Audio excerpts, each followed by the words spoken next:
Hello, welcome to Everything is Spooky in the Dark, the podcast for wanderingcrystal.com. I'm your host, Crystal. This podcast is an extension of my blog, so I'm going to be talking about blog posts that I've written, but I'm also going to be including more spooky travel, ghost stories, and just about anything that's dark. So today, I'm going to be discussing how vampires came to New Orleans. New Orleans in Louisiana is a place where legends, folklore, and scary stories flourish. In New Orleans, the locals fully embrace the spooky scene. They take their superstitions and dark folklore seriously. In fact, there's so much weight given to the dark side of the city that it's common for landlords to mark their properties available for rent as being haunted or not haunted, so potential tenants know what they're letting themselves in for. One of the oldest stories about vampires coming to New Orleans is tied in with these girls called the Casket girls. In the 1700s, the French were colonizing Louisiana, and all of the people that were sent over from France were men.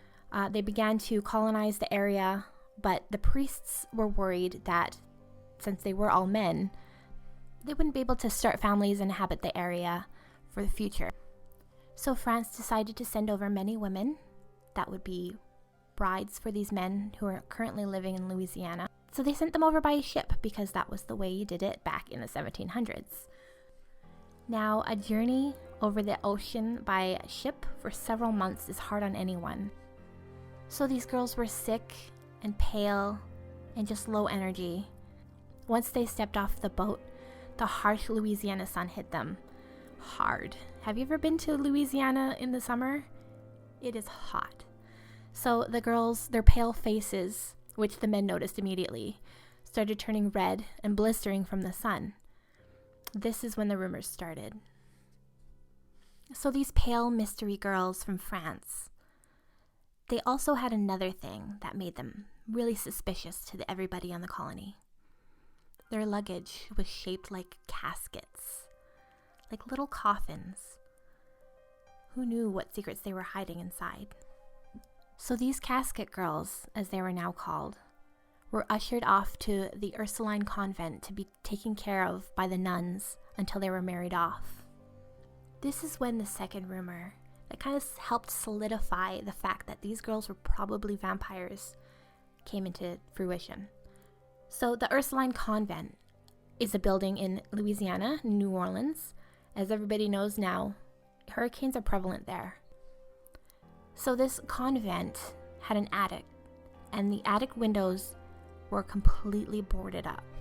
Some say that this is really suspicious because obviously vampires, they don't do well in the sun, which is why these girls, when they got off the ship, they were all red and blistered from the sun immediately. And others say it's just because it's New Orleans area, Louisiana, hurricane. So with the rumors flying that these girls were vampires, some of them were unfortunately placed into really horrible situations that caused them to have to prostitute themselves.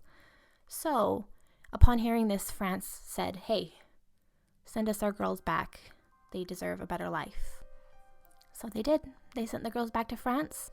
Because people were suspicious that these girls were vampires, someone decided to break into the attic of the convent and find out, and opened the door, and they just saw all of these empty coffins, all of these caskets just laying around.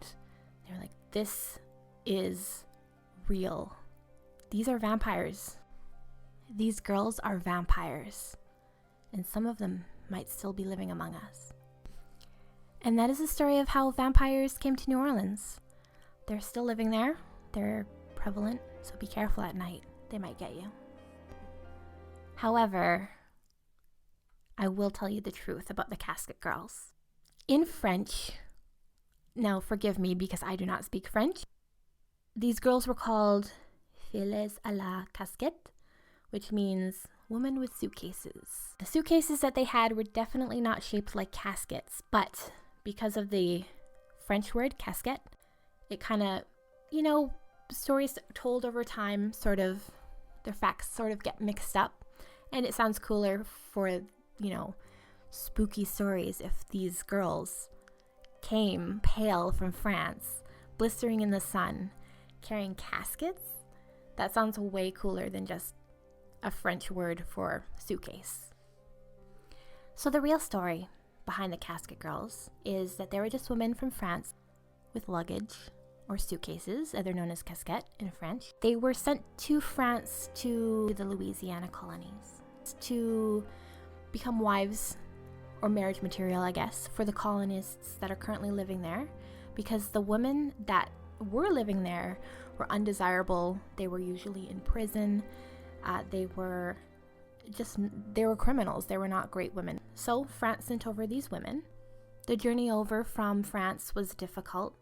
Many of the girls died of yellow fever, which was a real disease that killed many people.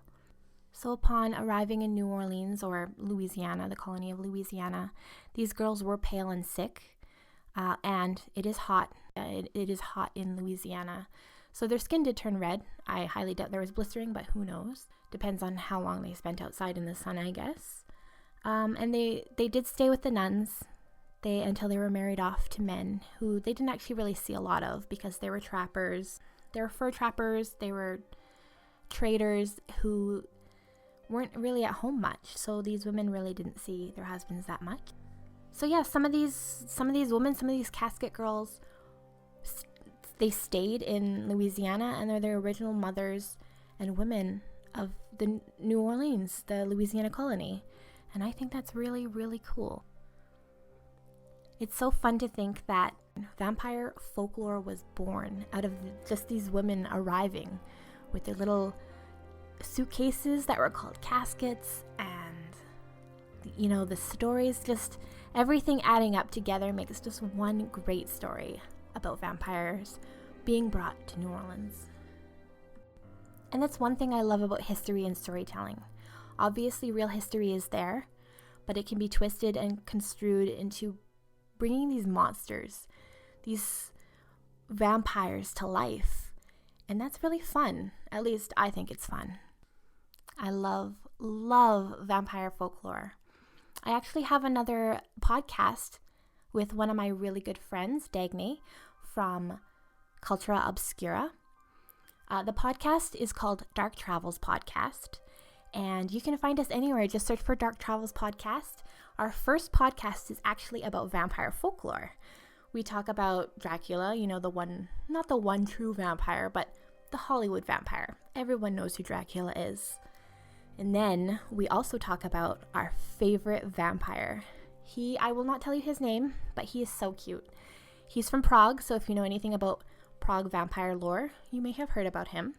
But if not, definitely go over and check out our podcast, Dark Travels Podcast. And that's it. Thank you so much for listening to my first podcast. I really had a great time talking about the Casket Girls and vampires in general. I will be speaking about future blog posts that I've written. Plus, I'm going to have a few guests on to talk about ghosts, witches. I've been talking about witchcraft a lot lately because I recently visited Salem. Plus, the Scottish witchcraft history is just incredible to study. So, if you want to listen to future podcasts, be sure to subscribe, and I will have new podcasts coming your way very soon. You can find me at anywhere that you listen to a podcast, or since you found me already, just the way that you're listening to me now. And be sure to check out my blog at wanderingcrystal.com. I talk about dark travels, spooky travels, dark tourism, and just a little bit of everything. Be sure to check it out. And if you want to get in contact with me, definitely send me an email at crystal@wanderingcrystal.com.